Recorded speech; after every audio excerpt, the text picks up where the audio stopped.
I can link anything with anything. आपने पलक झपका और Africa में किसी को बीमारी होगी, मैं इसको भी लिंक कर सकता हूं, मगर इसका फायदा क्या है ये बताओ। हाँ, ऐसे आप गूगल करिए और आपको ऐसे मिलेंगे कि चाइना में एक तितली ने पंख फड़फड़ाए और अफ्रीका में बारिश हुई। आप पढ़िए, आपको मिल जाए। पर मैं तो इससे भी आगे जा सकता हूं।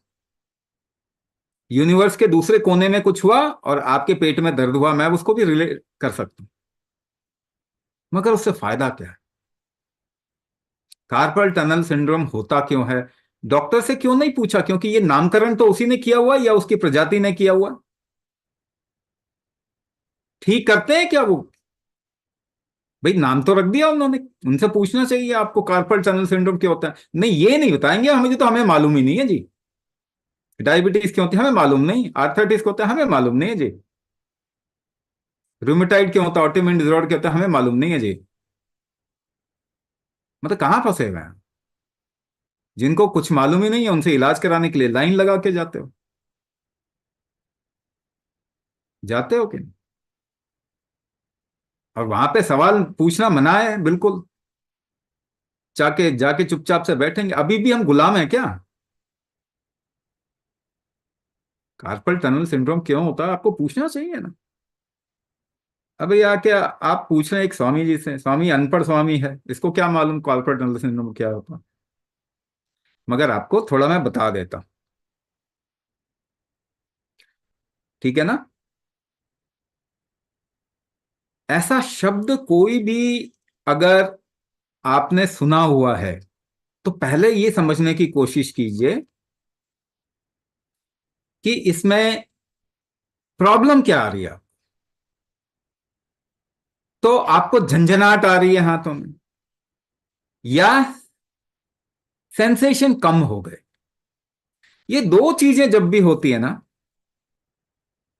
तो आप समझिए ये नस की प्रॉब्लम है। झंझनाहट आ रही है या सेंसेशन कम हो गए तो नसों की प्रॉब्लम। तो इसके पीछे के कारण दो तीन मैं आपको बता रहा हूं। पहली चीज, रीढ़ की हड्डी आपकी मजबूत होनी चाहिए अगर आपको अच्छी लाइफ जीनी है तो। ये अपने दिमाग में बिठाइए। क्यों? क्योंकि जितनी भी नसें हैं वो रीढ़ की हड्डी से निकलती हैं, आपकी उंगलियों तक जितनी नसें पहुंच रही है ना वो रीढ़ की हड्डी से निकली हुई।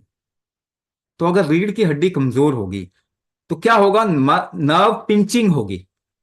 यानी कि वो नर्व जहां रीढ़ की हड्डी से निकल रही है वहां पे दबाव आएगा। जब दबाव आएगा तो झंझनाहट होगी। उसका मतलब क्या है, आपकी रीढ़ की हड्डी मजबूत नहीं है, वो गिर रही है एक दूसरे के ऊपर। आपको वेट ज्यादा लग रहा है, आपको आपके लाइफ के अंदर भार ज्यादा है, शरीर से काम करने की इच्छा नहीं होती, जोर लगाने की जरूरत होती है तो अच्छा नहीं लगता। तो ऐसा कब होता है, इसका भी मैं आपको फंडामेंटल बता देता हूं। 33 स्टोन चपटे पत्थर गोल गोल इकट्ठे कीजिए, बीच में ड्रिल कर दो छेद और उसमें रस्सी लगा दो, सारे 33 स्टोन एक साथ आ जाएं। अब वो सीधाई में कब आएंगे, अगर ऊपर से खिंचाव होगा नीचे से खिंचाव होगा तब वो सीधे रहेंगे। जैसे ही छोड़ दो तो वो एक के ऊपर एक ढलेंगे या गिरेंगे। इसे कहते हैं, ऊपर खींचने की शक्ति को कहते हैं उदान शक्ति, और नीचे खींचने की शक्ति को कहते हैं अपान शक्ति। ये दो स्ट्रेंथ अगर, और इसको और भी भाषा में बता देता हूं, आसान भाषा में समझदार समझ में आ जाएगा आपको। पहली चीज, आपकी इनहलेशन की स्ट्रेंथ जितनी ज्यादा होगी उतनी ज्यादा अपान होगा, आपका अपान शक्ति होगी। देखिए जो मैं बता रहा हूं ना वो आसान भाषा में बता रहा हूं, लॉजिकली बताने की कोशिश कर रहा हूं, मगर लॉजिक से लाइफ को आप कभी भी पूरे तरीके से समझ नहीं सकते। तो उसमें कमियां हैं, मगर क्या है, आप भी थोड़ा लॉजिक इस्तेमाल करेंगे समझ में आ जाए, मगर पूरी चीज कभी भी आप लॉजिक से डिस्क्राइब नहीं कर सकते, उसके लिए और भी कुछ चाहिए। तो इनहेलेशन जितना भी लंबा होगा आपका नीचे खींचने की शक्ति ज्यादा होगी, जो पार्किंसन में मैंने बताया। दूसरा अपान शक्ति, दूसरा उदान शक्ति जितनी कैसे होगी, आपका एक्सलेशन जितना स्ट्रांग होगा उतनी उदान शक्ति होगी।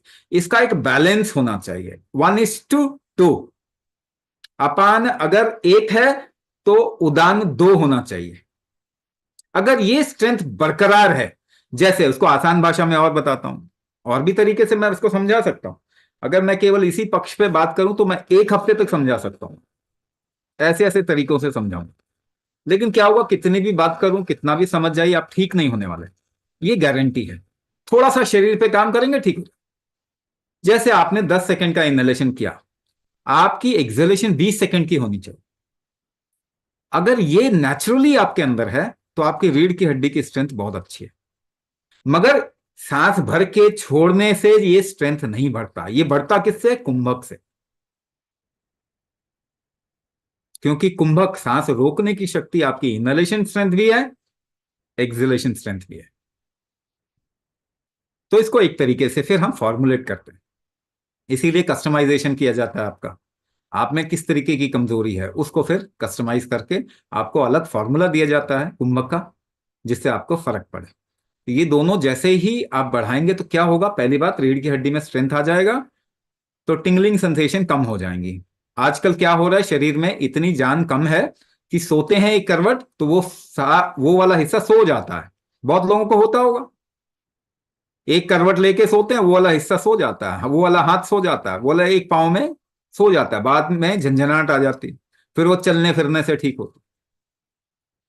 ठीक है ना। तो एक पार्ट, दूसरा पार्ट न्यूरोपैथी। न्यूरोपैथी एक वर्ड है जो गूगल में टाइप करेंगे आपको दिख जाएगा। न्यूरोपैथी का कोई इलाज नहीं है, ये भी मैं आपको बता देता हूं। ठीक है, चाहे आपको कार्पल टनल सिंड्रोम बोला गया, चाहे आपको कुछ बोला गया, इसका कोई इलाज नहीं होता और आप घूमते जाएंगे। तो न्यूरोपैथी का इलाज क्या होगा, जब न्यूरो रीजेनरेशन होगा, यानी नसें दोबारा से बनेंगी तभी इसका इलाज होगा। क्या नसें दोबारा से बन सकती है? हाँ जी, बिल्कुल 100% बन सकती है। कैसे बन सकती है, इसका कोई प्रूफ है? यस, इसका प्रूफ है। न्यूरोप्लास्टिसिटी एक शब्द है जो गूगल में टाइप करके पढ़ लीजिए। लेकिन नामकरण, अगेन ये गोरे नामकरण केवल बहुत अच्छा करते हैं, ठीक कुछ भी नहीं करते। इनको मालूम नहीं कि न्यूरो रीजनरेशन कैसे होता है, बट एक बात जानते हैं कि हाँ, न्यूरोप्लास्टिसिटी यानी न्यूरो रीजनरेशन होता है। तो मैं कुंभक को एपिजेनेटिक ट्रिगर बोलता हूं, यानी आपका जेनेटिक्स का 99% हिस्सा बदलता है।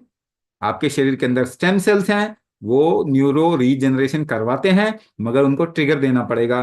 और कुंभक एपिजेनेटिक ट्रिगर है, आपके शरीर के स्टेम सेल्स को ट्रिगर देके नसों को दोबारा से बना सकता है आपका शरीर। वो ट्रिगर कुंभक है। कुंभक के जरिए न्यूरो रीजनरेशन पॉसिबल है। हमने ये बहुत देखा हुआ है, हमारे पास बहुत प्रूफ है इसका। लकवा किसी को मारा गया, कुंभक करवाइए, वो लकवा ठीक हो जाता। ठीक है ना। अगर बॉडीली एक्टिविटी भी करे, अगर ज्यादा खराब कंडीशन नहीं है तो भी ऐसे में रिकवरी हो जाती है, लेकिन वो एक्टिविटी से होती है, शरीर के जोर लगाने से ही होती है, यानी कुंभक से ही होती है। जाने अनजाने आप कुंभक ही करेंगे तभी ठीक होंगे, इसके अलावा कोई ऑप्शन नहीं है।